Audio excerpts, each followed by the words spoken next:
Well, here's the deal with the government. They perpetrate the masses.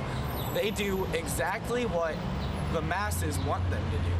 And so the minorities, like smokers, who are, by the way, the most hated group of people since the Nazis, don't really have a say in things. I think that since we are citizens of America, we should enjoy all the same rights that the non-smokers do.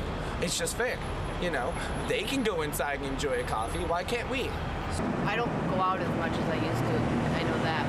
Well, also this is school, but if I can't smoke somewhere, I'm not gonna like keep going outside and like having like finish a drink to be able to go outside and smoke a cigarette, and you know, I'm not gonna just put it down because of the mere fact that it's gonna, who knows what's gonna happen to me if I do put my drink down. And, you know. I only think it kind of sucks that people can't smoke in like bars and stuff. Cause, I mean, people go to like bars or like places where it's like you're partying and everything. Yeah. I've been waiting for quite a long time to be playing a rock band, going to smoky bars.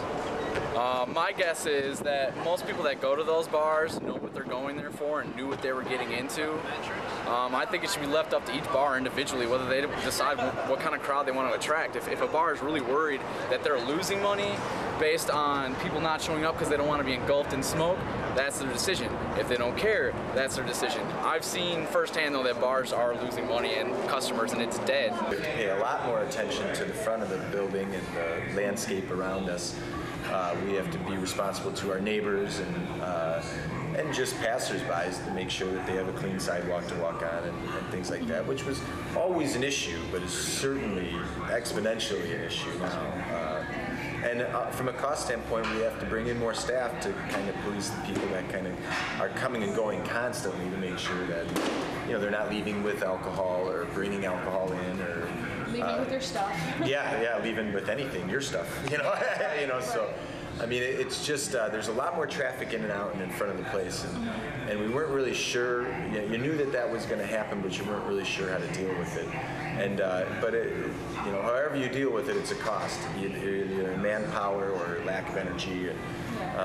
Certainly the people that did come here and spend money and smoke, they're here for a less amount of time and they're spending less money. So, you know, are our numbers down or up for it? I'd have to say they're down. And there's a lot more going on outside of the bars because like all those people will get like completely trashed and then they're outside in the streets and they're like, even when I'm not at a bar, just like walking past, they like always have something to say, and there's like, I've seen a lot more fights since, you know, the whole law was passed and you couldn't smoke inside the bars too.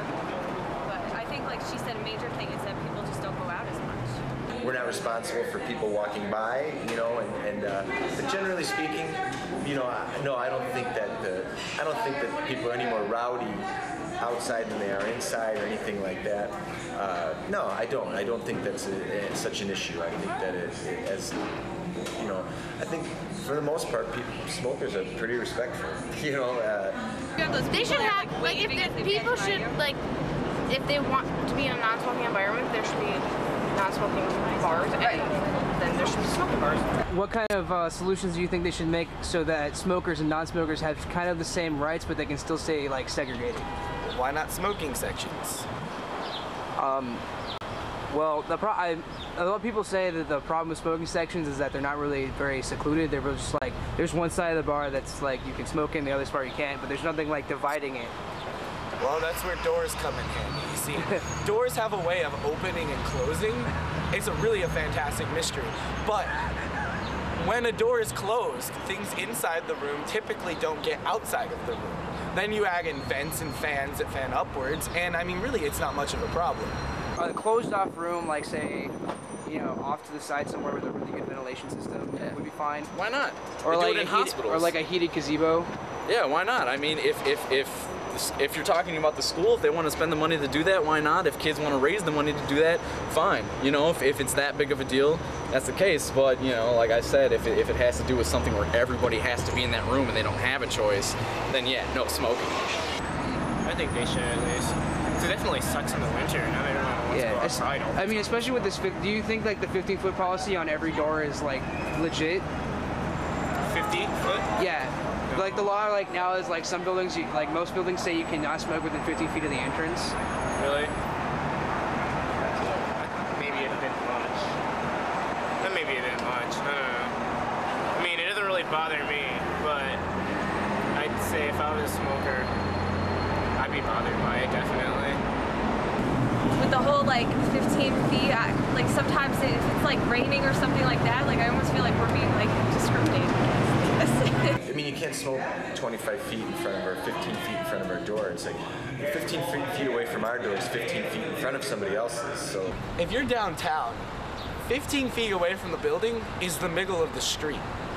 So unless cops want me to get run over, per se, or I don't know, stop traffic, I'd say it's a pretty bullshit rule because I can't do 15 feet in any point in downtown, you know. Without being in front of another door that has the Or a same car. policy. Do you smoke in your house then? Not currently. Sometimes. So where do you live? Do you live in a dormitory or do you have your own apartment? I do live in a dormitory. Do they against smoking in your building? Of course. Do you smoke in your household? Yes, quite frequently actually. And so do my two roommates. Do you smoke in your house then? Yeah, pretty much. I'm not a huge smoker, but yeah, when I smoke and it's cold outside, I'm gonna smoke in my room. Do you have any friends that smoke in their homes? I think I have 97 of them. That's an awful large number of people who smoke in their homes. I know. A lot of Do you people like smoking. But do you like going into them? Like, how does it make you, like, does it feel like, do you like the smell of it or do you like being around it for like in an enclosed area? You know, I don't really care. It's just I don't really like coming home and then the next day like putting on my hoodie and just reeking of cigarettes. And I'm just like, you know, I don't want to do this. I don't want to smell like this.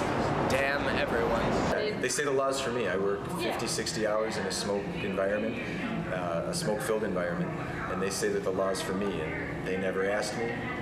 You know, it's like, I think it's the law's for people who don't want their clothes and their hair to smell bad. And to them I say, I don't like it when my hair and clothes smell bad either, but I won't go to smoky establishments if that's what I don't want to happen. How do you feel the smoking laws are going to progress any further? Like, do you feel like this is like where they're going to stop, or do you think they're just going to get worse? Well, without kicking us all out of the city, or making it completely illegal, there's really no way for it to progress any further. Although I have to admit there'd be some comedic effect towards kicking every smoker out of the city. In the name of the bar and restaurant worker, are we going to start banning loud music in establishments? I mean, that's what's next. So I just feel it's a very puritanical, legislative overstep on the part of really everyone involved. Gee, we ought to do something, Fred. Okay? How's about taking a nap? Hey, I got a better idea. Let's take a Winston break. That's it! Winston is the one filter cigarette that delivers flavor 20 times a pack. Winston's got that filter blend. Yeah, Fred. Filter blend makes the big taste difference, and only Winston has it up front where it counts. Here, ahead of the pure white filter. Winston packs rich tobaccos specially selected and specially processed for good flavor in filter smoking. Yeah, Barney, Winston tastes good, like a cigarette. Sure.